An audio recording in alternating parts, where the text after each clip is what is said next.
അമൃത് Veni life quiet presence daily news സായാഹ്ന വാർത്തകൾ powered by Pulimoottil silks KSFE in association with Joy Alukkas. ഇത്തവണ first അടിക്കില്ലേ നമ്മള്?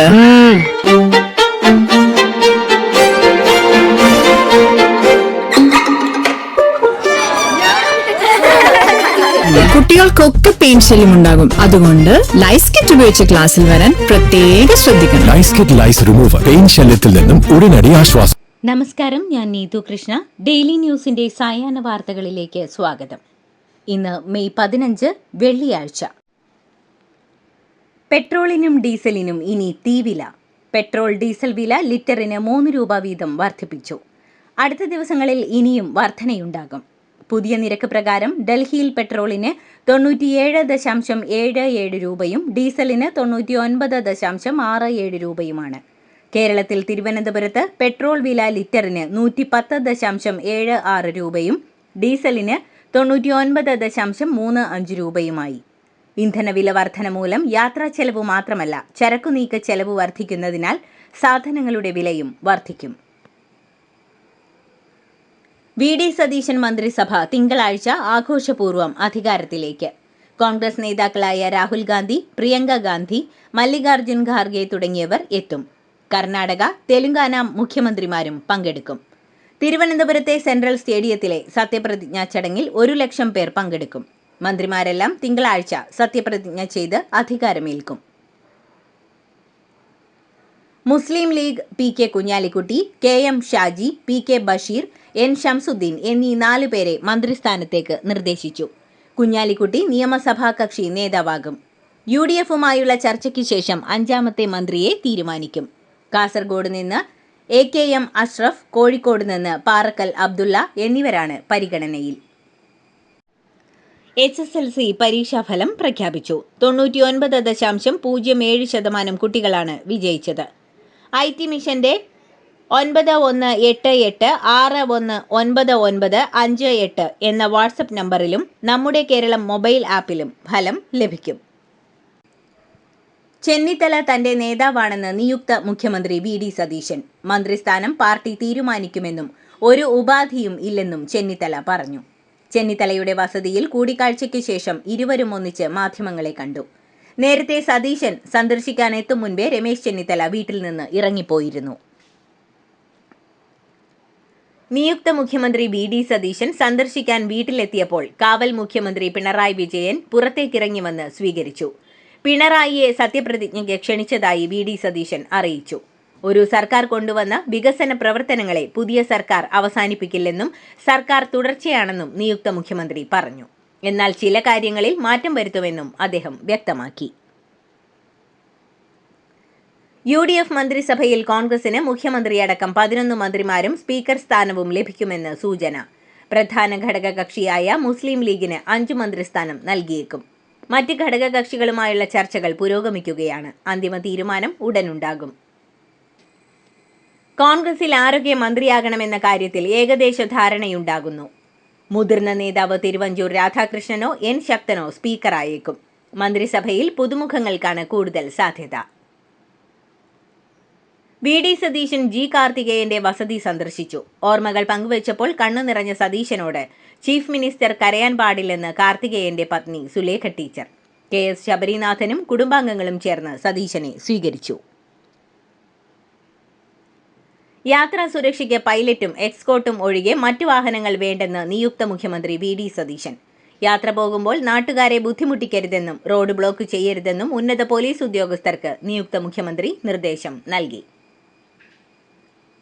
കറുത്ത കാർ വേണ്ട, വെളുത്ത കാർ മതിയെന്ന് നിയുക്ത മുഖ്യമന്ത്രി VD സതീശൻ. പിണറായി വിജയന് യാത്ര ചെയ്യാൻ പോലീസ് ഫണ്ടിൽ നിന്ന് വാങ്ങി നൽകിയ 2 കറുത്ത ഇന്നോവ കാറുകളും തിരികെ പോലീസ് ഏറ്റെടുത്തു.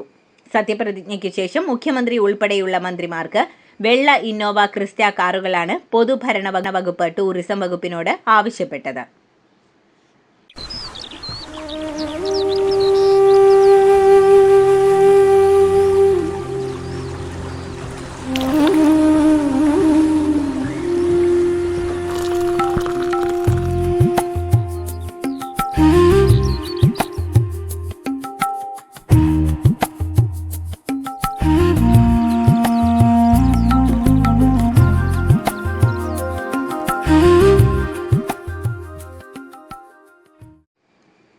മുഖ്യമന്ത്രി സ്ഥാനത്തേക്ക് BD സതീശനെയാണ് താൻ പിന്തുണച്ചതെന്ന് വെളിപ്പെടുത്തി കെ മുരളീധരൻ.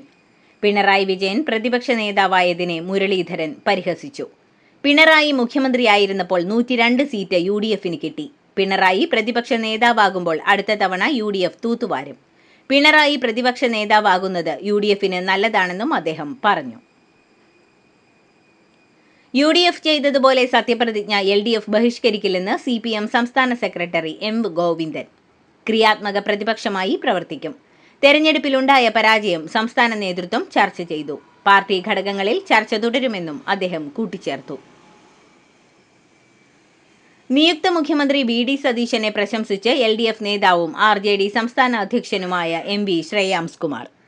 സമ്മർദ്ദങ്ങൾക്ക് മുന്നിൽ മുട്ടുമടക്കാത്ത നിലപാടുള്ള നേതാവാണ് സതീശൻ. പ്രതിപക്ഷ നേതാവായിരിക്കെ സതീശൻ നടത്തിയ ഇടപെടലുകൾ മികച്ചതായിരുന്നുവെന്നും അദ്ദേഹം പറഞ്ഞു. പുതിയ മുഖ്യമന്ത്രിയെ സ്വാഗതം ചെയ്യുന്നുവെന്ന് PJ കുര്യൻ. ഹൈക്കമാൻഡ് തീരുമാനം അംഗീകരിക്കുന്നു. തന്റെ തീരുമാനം വ്യത്യസ്തമായിരുന്നുവെന്നും അദ്ദേഹം വെളിപ്പെടുത്തി.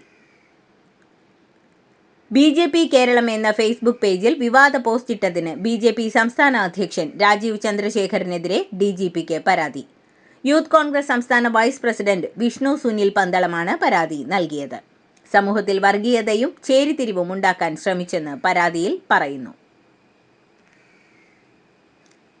UDF പ്രകടന പത്രികയിൽ വാഗ്ദാനം ചെയ്ത KSRTC ബസ്സിൽ സ്ത്രീകൾക്ക് സൗജന്യ യാത്ര ഉടനെ വേണമെന്നാവശ്യപ്പെട്ട് സംസ്ഥാന വ്യാപകമായി മഹിളാ മോർച്ച പ്രവർത്തകരുടെ പ്രതിഷേധം.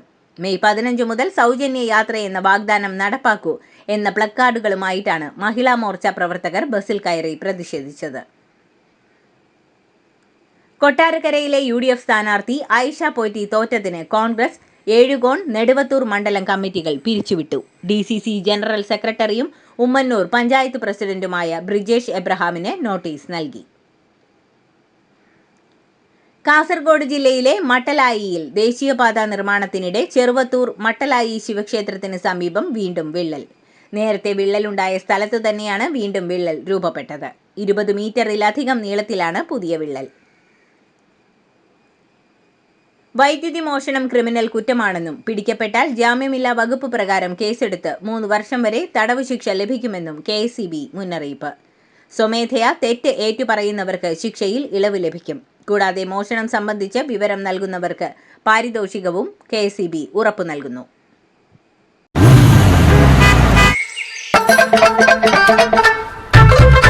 എല്ലാവർക്കും വന്നു ഡാൻഡ്രഫ് എന്തു ചെയ്യും ചേട്ടാ, പേടിക്കണ്ട ഇവിടുണ്ടല്ലോ ഡാൻഡ്രോക്വിറ്റിൻ ഓയിൽ, ഉടനടി മാറും താരൻ, ഉപയോഗിക്കൂ വേഗം. അമൃത്വേനി ഡാൻഡ്രോക്വിറ്റ്, ദി അൾട്ടിമേറ്റ് ഡാൻഡ്രഫ് സൊല്യൂഷൻ. ചോദ്യപേപ്പർ ചോർന്നത് മൂലം റദ്ദാക്കിയ നീറ്റ് പുനഃപരീക്ഷ ജൂൺ 21 നടത്തും. അഡ്മിറ്റ് കാർഡുകൾ ജൂൺ 14 പുറത്തിറക്കും. കേന്ദ്ര വിദ്യാഭ്യാസ മന്ത്രിയുടെ നേതൃത്വത്തിൽ ഉന്നതതല യോഗം ചേർന്നാണ് പുതിയ തീയതി തീരുമാനിച്ചത്. റദ്ദാക്കിയ നീറ്റ് പരീക്ഷയുടെ ഫീസ് തിരികെ നൽകുമെന്നും വരാനിരിക്കുന്ന പുനഃപരീക്ഷ സൗജന്യമായിരിക്കുമെന്നും മന്ത്രി കൂട്ടിച്ചേർത്തു. അടുത്ത വർഷം മുതൽ നീറ്റ് UG പരീക്ഷ പൂർണ്ണമായും കമ്പ്യൂട്ടർ അധിഷ്ഠിത പരീക്ഷയായി നടത്തുമെന്ന് കേന്ദ്ര വിദ്യാഭ്യാസ മന്ത്രി ധർമ്മേന്ദ്ര പ്രധാൻ. പരീക്ഷാ സമ്പ്രദായത്തെ ദുർബലപ്പെടുത്താനുള്ള ശ്രമങ്ങളെ അനുവദിക്കില്ലെന്നും അദ്ദേഹം പറഞ്ഞു. കേന്ദ്രമന്ത്രിസഭാ പുനഃസംഘടനയ്ക്ക് സാധ്യതയുണ്ടെന്ന റിപ്പോർട്ടുകൾക്കിടെ കേന്ദ്രമന്ത്രിമാരുടെ നിർണായക യോഗം വിളിച്ച് പ്രധാനമന്ത്രി നരേന്ദ്രമോദി. മെയ് 21 നടക്കുന്ന യോഗത്തിൽ എല്ലാ കേന്ദ്ര ക്യാബിനറ്റ് മന്ത്രിമാരും സ്വതന്ത്ര ചുമതലയുള്ള സഹമന്ത്രിമാരും മറ്റ് സഹമന്ത്രിമാരും പങ്കെടുക്കും.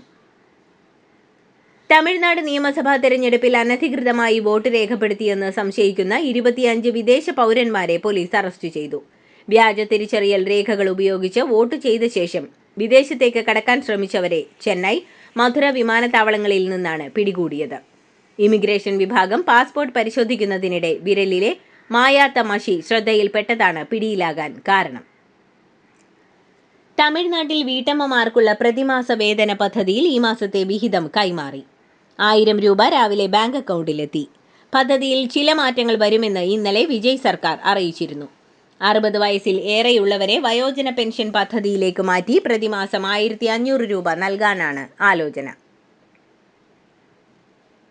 ഗൗതം അദാനിക്കെതിരെ അമേരിക്കയിൽ രജിസ്റ്റർ ചെയ്ത കൈക്കൂലി തട്ടിപ്പ് കേസ് പിൻവലിക്കുകയാണെന്ന് റിപ്പോർട്ട്. US നീതിന്യായ വകുപ്പാണ് കേസ് പിൻവലിക്കാൻ ഒരുങ്ങുന്നത്.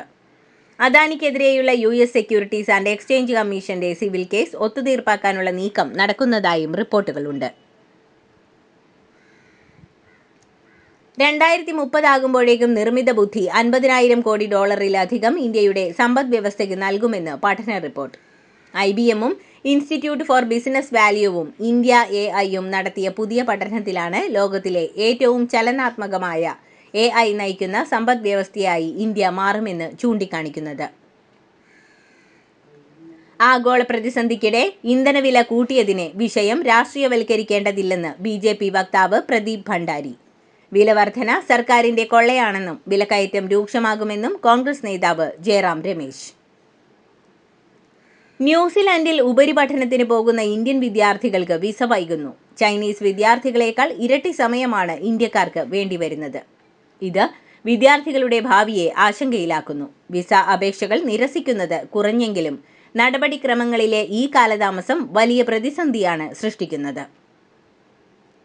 പ്രധാനമന്ത്രി നരേന്ദ്രമോദിയുടെ വിദേശ പര്യടനം ഇന്ന് ആരംഭിക്കും. 5 രാജ്യങ്ങൾ സന്ദർശിക്കുന്ന പ്രധാനമന്ത്രി ഇന്ന് UAE-യിലെത്തും. അബുദാബിയിലെത്തുന്ന Modi UAE president Sheikh Mohammed bin Zayed Al നഹ്യാനുമായി കൂടിക്കാഴ്ച നടത്തും.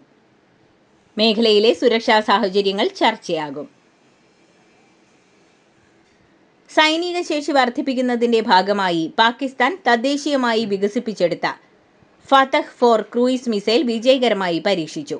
750 കിലോമീറ്റർ ദൂരപരിധിയിലുള്ള ഈ മിസൈൽ ഭൂമിയിലെയും കടലിലെയും ലക്ഷ്യസ്ഥാനങ്ങളെ കൃത്യതയോടെ തകർക്കാൻ ശേഷിയുള്ളതാണെന്ന് പാകിസ്ഥാൻ സൈന്യം അറിയിച്ചു. ഇസ്രായേലും ലെബനനും തമ്മിലുള്ള 3ാം ഘട്ട സമാധാന ചർച്ചകൾ പൂർത്തിയായി.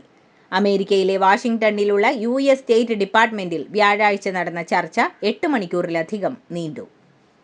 ഇതോടുകൂടി ഡെയിലി ന്യൂസിന്റെ ഇന്നത്തെ സായാഹ്ന വാർത്തകൾ സമാപിക്കുന്നു. ഡെയിലി ന്യൂസിനു വേണ്ടി വാർത്തകൾ വായിച്ചത് നീതു കൃഷ്ണ. DailyNewsLive.in വാർത്തകൾ വിരൽ തുമ്പിൽ.